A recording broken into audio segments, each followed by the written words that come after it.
Big rib theory और big freeze theory के मुताबिक डार्क एनर्जी ही हमारी कायनात के इख्तिताम का बाइस बनेगी। ऐसे ही साइंसदानों का ये मानना है कि डार्क मैटर ने कहकशाओं के वजूद को कायम रखा हुआ है। अगर डार्क मैटर ना होता तो सितारे कभी भी कहकशाओं की सूरत में मौजूद ना होते।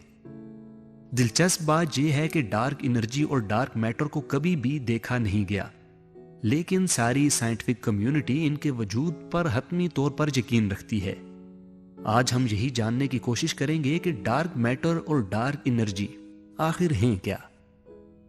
साइंसदानों के अंदाजे के मुताबिक कायनात का 68% हिस्सा डार्क एनर्जी, 27% हिस्सा डार्क मैटर और 5% हिस्सा विजिबल मैटर पर मुश्तमिल है। यानी कायनात में हम जो कुछ भी देख पाते हैं या साइंसी आलात से जांच पाए हैं वो सिर्फ और सिर्फ 5% है।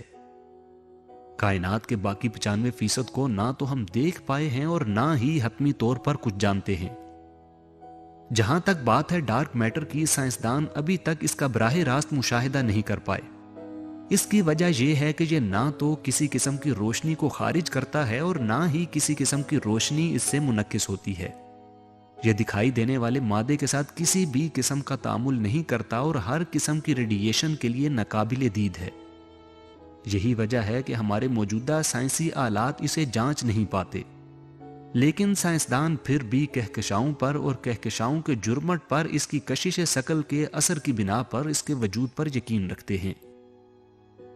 मिसाल के तौर पर फिजिक्स के मुसल्लिमा कवानीन के मुताबिक जो सितारे स्पाइरल गैलेक्सीज के किनारों पर गर्दिश करते हैं, इनकी रफ्तार कहकशां के मरकज के नजदीक गर्दिश करने वाले सितारों से बहुत कम होनी चाहिए। लेकिन मुशाहिदात में यही बात आई है कि सितारे मरकज से फासले के कते नजर तकरीबन एक ही रफ्तार से चक्कर लगाते हैं। इन मुशाहिदात को समझ का जामा तब ही पहनाया जा सकता है जब यह फर्ज कर लिया जाए कि ये सितारे किसी नादीदा कमीयत की कशिश शकल को महसूस कर रहे होते हैं। चुनांचे साइंसदानों ने यह फर्ज कर लिया कि यह नादीदा कमीयत डार्क मैटर है, जो नजर तो नहीं आता लेकिन कहकशाओं के गिरदो पेश हर जगह फैला हुआ है और इसकी कमीयत कहकशां की अपनी कमीयत से 5 गुना ज्यादा होती है। अगरचे साइंसदान डार्क मैटर के बारे में हतमी तौर पर कुछ भी कहने से कासिर हैं कि यह दर हकीकत क्या है, लेकिन उन्होंने इसकी नोयत के बारे में चंद एक मफरूजात पेश किए हैं। एक नुमाया मफरूजा यह कहता है कि डार्क मैटर ऐसे बदेसी ज़र्रात पर मुश्तमिल है जो आम मादे और रोशनी के साथ तामुल तो नहीं करते लेकिन कशिश शकल रखते हैं। एक गालिब गुमान यह है कि ये बदेसी ज़र्रात वीकली इंटरेक्टिंग मैसिव पार्टिकल्स हैं, जिनकी कमीयत प्रोटॉन से सैकड़ों गुना ज्यादा होती है, लेकिन ये मादे के साथ निहायत खफीफ तामुल करते हैं, जिसकी वजह से इन्हें जांचना बहुत मुश्किल हो जाता है।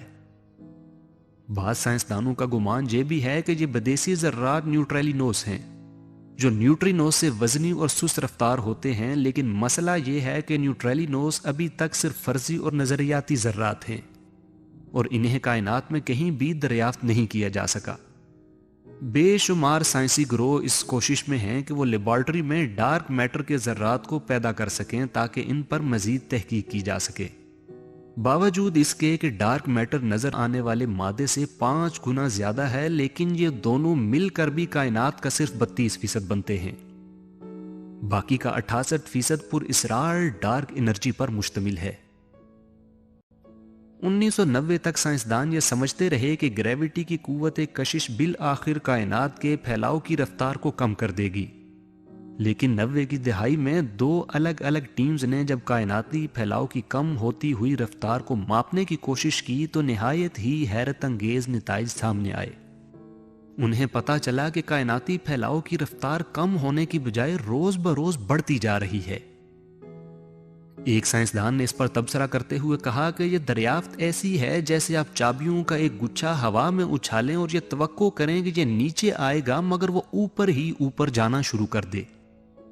अब साइंसदानों का यह मानना है कि कायनाती फैलाव की रफ्तार रोज बरोज बढ़ती जा रही है और यह खला में एक धकेलने वाली नादीदा कुव्वत की वजह से है, जो कायनात के फैलने के साथ साथ मजीद ताकतवर होती जा रही है। इस पुरइसरार कुव्वत को नजर ना आने की बिना पर डार्क एनर्जी कहा जाता है। ڈارک میٹر کی طرح ڈارک انرجی کی نوعیت کے بارے میں بھی سائنسدان حتمی طور پر کچھ بھی نہیں جانتے۔ البتہ چند ایک مفروضے ضرور موجود ہیں جو اس کی وضاحت کرنے کی کوشش کرتے ہیں۔ ایک مفروضہ یہ کہتا ہے کہ ڈارک انرجی خلا کی ہی ایک خصوصیت ہے۔ سب سے پہلے آئنسٹائن نے یہ خیال پیش کیا تھا کہ خلا کچھ نہ ہونے کا نام نہیں ہے، بلکہ یہ اپنا ایک الگ سے وجود رکھتی ہے اور اس میں کچھ خصوصیات بھی پائی جاتی ہیں۔ سب سے پہلی خصوصیت تو یہ ہے کہ خلا مزید خلا کو جنم دے سکتی ہے۔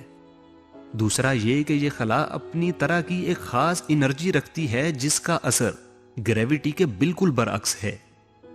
چونکہ یہ خصوصیت خود خلا کی ہے، لہٰذا خلا کے پھیلنے سے اس میں کوئی کمی واقع نہیں ہوتی۔ جیسے جیسے کائنات کے پھیلنے سے خلا میں مزید اضافہ ہوتا جا رہا ہے، ویسے ویسے اس انرجی میں بھی اضافہ ہوتا جا رہا ہے۔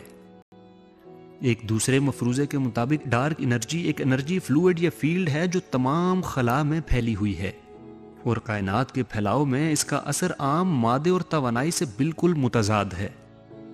بعض سائنسدانوں نے اسے کوئنٹیسنس کا نام دیا ہے، جو یونانی فلسفہ کے مطابق کائنات میں پایا جانے والا پانچواں بنیادی عنصر ہے۔ ایک مفروضہ یہ بھی ہے کہ تھیوری آف گریویٹی بذات خود درست نہیں ہے اور اس میں کچھ کوتاہیاں ہیں۔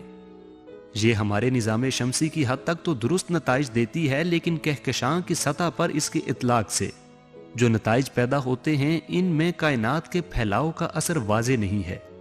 لہٰذا ہمیں ایک نئی تھیوری آف گریویٹی کی ضرورت ہے جو اس ڈارک انرجی کے مسئلے کو حل کر سکے۔